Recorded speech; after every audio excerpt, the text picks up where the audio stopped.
So Donald Trump's lawyer, Alina Habba, is at it again. This is what she's been posting over and over again. Photos like this, and like this, and like this, and like this. She's also posting selfie videos of herself referring to Donald Trump, her client, and the leader of the Republican Party now that's gone full MAGA, as Big Daddy. She calls him Big Daddy. Here, play this clip. The GOAT of golf, who loves Big Daddy Trump. I love Daddy Trump. Oh! Hey, I just got a great future behind me. That's all I got. We just love our country. We do love our country. We love our country! Vote Trump! Vote Trump. I mean, just think about, as a lawyer, you're calling him Big Daddy. Then she went and just did an interview where she compared Donald Trump to Nelson Mandela. Here, play this clip. So we can't be scared. You can't be scared. That's what they want. That's the machine, is to create fear. If you create fear, you will shut down. You will become oppressed. You will become censored, and you will conform. You cannot do that. The great people in the history of this country were the ones in this exact situation that were the victims of this, but spoke up. Martin Luther King Jr., Nelson Mandela, people that had voices when they weren't supposed to. Rosa Parks. I mean, I could go on and on. People persecuted, prosecuted, and then they stepped up. Jesus.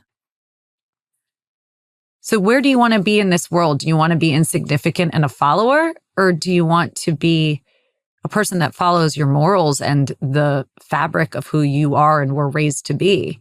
You know, my parents fled from that, and I most certainly will not go down for doing what's right. What am I doing wrong exactly? You know, what is it that bothers you so much that I do? I represent President Trump. I represent the Constitution, America. And I go on TV and I speak facts about what I see in court and what I see in our justice system. I mean, that's why we say this is a cult. What kind of behavior is that? And I showed you the other types of things that she's posting. Like, who is that appealing to? Remember when she said this when she went on the podcast, that she'd rather be pretty or attractive than smart because you can fake being smart? Here, play this clip. Somebody said to me, Alina, would you rather be smart or pretty? And I said, oh, easy. Pretty. I can fake being smart. I meet them all the time, Alina. You know, I mean, that's the honest truth. And it's going to make me, you know, I'm sure there'll be some Washington Post article about it tomorrow, Daily Beast, my favorite. But listen, like, you have to be honest. It doesn't hurt to be good looking in this world, in the PR world, on TV. It doesn't hurt. Mm-hmm. And when you're good looking, that's great, but it can also mean people think you're stupid, or people think that President Trump hired me because I was good looking. That is absolutely not the case. I mean, seriously? And then let's talk about what Alina Habba's also been posting and saying and doing. You remember when, I think I covered this recently, Alina Habba just went on Fox and she referred to Donald Trump playing golf as risking his life. She goes, he risks his life every time he's out there playing golf. Here, play this clip. He is completely unrelenting. He will go out there today and do the same thing he has always done because he is so determined to save this country, even when it means risking his life not once, but twice. And that's all that we know of.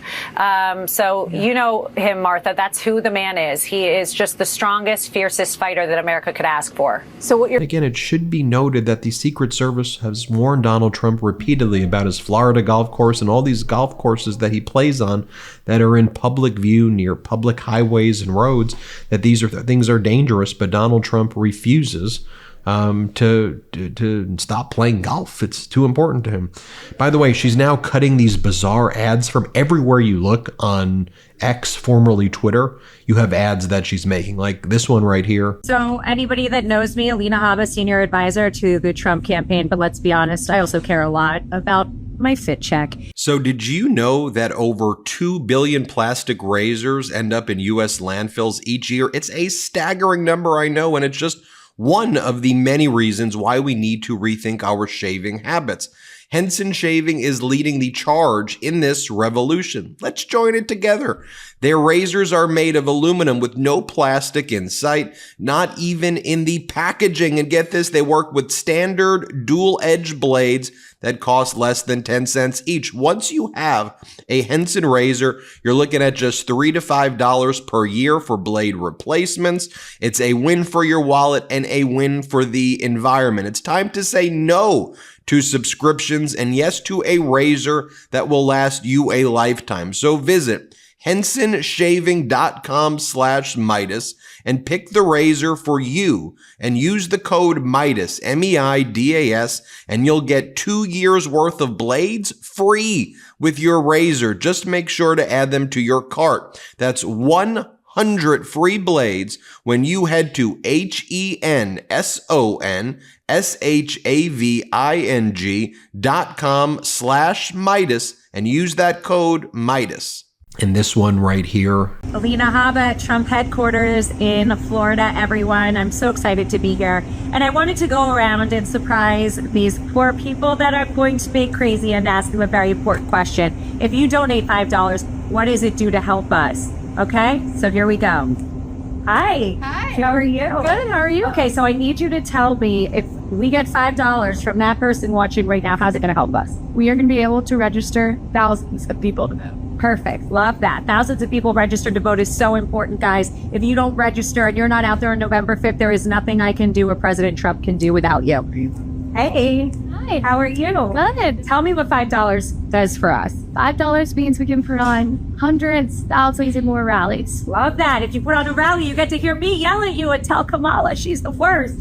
Hey, tell me what $5 donating does for the campaign. It'll get us more ads to reach all voters with Trump's message. That's 100% true.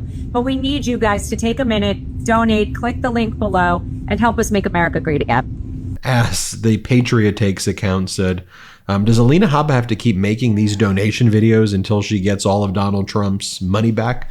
You'll recall that the cases that she's lost thus far have resulted in judgments. If you add the E. Jean Carroll, and then you add the New York Attorney General civil fraud suits, like something like $500 million in losses. And then that's not even including the sanctions, but more on the sanctions in a moment. As we show you all the things that Alina Habba's been doing recently, as you saw in those clips right there, I want to remind you, I think this is so important because people forget, people don't talk about this anymore. Remember when the search warrant was executed at Mar-a-Lago? Very long time ago at this point, 18, 24 months ago, whenever it was, a very long time ago at Mar-a-Lago. Remember what she was out there saying? Remember what the first instinct was? Saying the FBI planted the stuff. That this stuff wasn't Donald Trump's, the FBI planted it. Remember, just so you can see what she and the Trump lawyers were saying, here, play it. Well, do you have evidence that the FBI might have planted something, anything at Mar-a-Lago 7 weeks ago? You know what we know, and I'm not going to speak into details because it would obviously be confidential and go to the defense of the case. The attorney's handling it, which I am not. But as I have said on the show before, I think the concern is that we have recordings of these agents going in, and then we were not permitted to watch the agents in Mar-a-Lago go into his office space, for instance, or his home, his bedroom, or Melania's closet. And that is incredibly concerning. Another thing is they came in with equipment, with bags.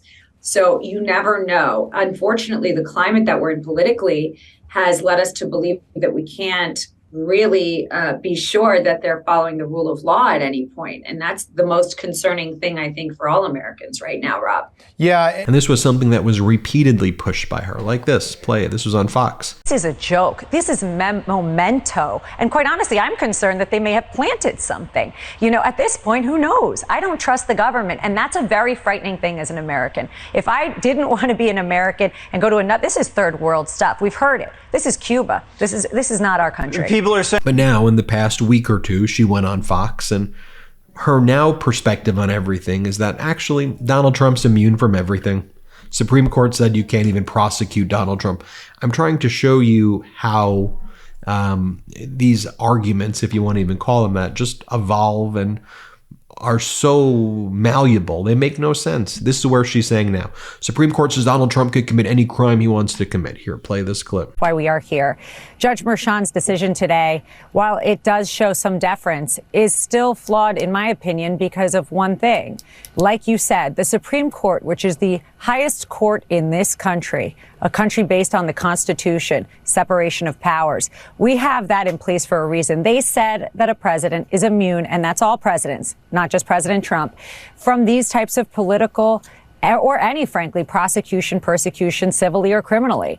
And the fact that he is kicking the can down the road, while it's appreciated because he doesn't want to appear to be doing what I and you have called election interference, which is what it is great. However, this case should be, frankly, dismissed. There was testimony on this case at the time of trial from people that were sitting in the Oval, from the president's team, evidence that should never have been brought in under this Supreme Court decision. So hitting the can down the road, I appreciate. But quite honestly, Sean, this should be vacated in its entirety. I mean, what in the world are we talking about there? And then finally, I'll leave you with this. You know, she goes and speaks at these right-wing conventions where she brags about getting sanctioned. And she's like, you know, the fake news won't tell you I get sanctioned all the time. $1 million sanction. Here, watch what she says. That got assigned to a Clinton-appointed judge. And what do you think happened? Nobody's heard of the case, right? It's because it's gone. I never met the judge. I never walked into the courtroom. There were probably 50 lawyers representing all of the radical left. Clinton's lawyers, Mook's lawyers, and the list goes on and on and on. 1 month. It got dismissed, and me and President Trump got sanctioned $1 million for going against crooked Hillary. You didn't know that, did you? Fake news, folks. Fake news. They won't report it. But guess what? We paid that $1 million, and we're going to keep on fighting. And again, that's what Donald Trump's lawyer, top advisor, Alina Habba, has been doing. I mean, judge for yourself. I mean, I don't get it. You may get it. You may go, aha, that Ben, that's great. You'll have to explain that to me. Sorry for even showing that to you. Hit subscribe. Let's get to 4 million together. Thanks for watching. Love this video? Make sure you stay up to date on the latest breaking news and all things Meidas by signing up to the MeidasTouch newsletter at MeidasTouch.com/newsletter.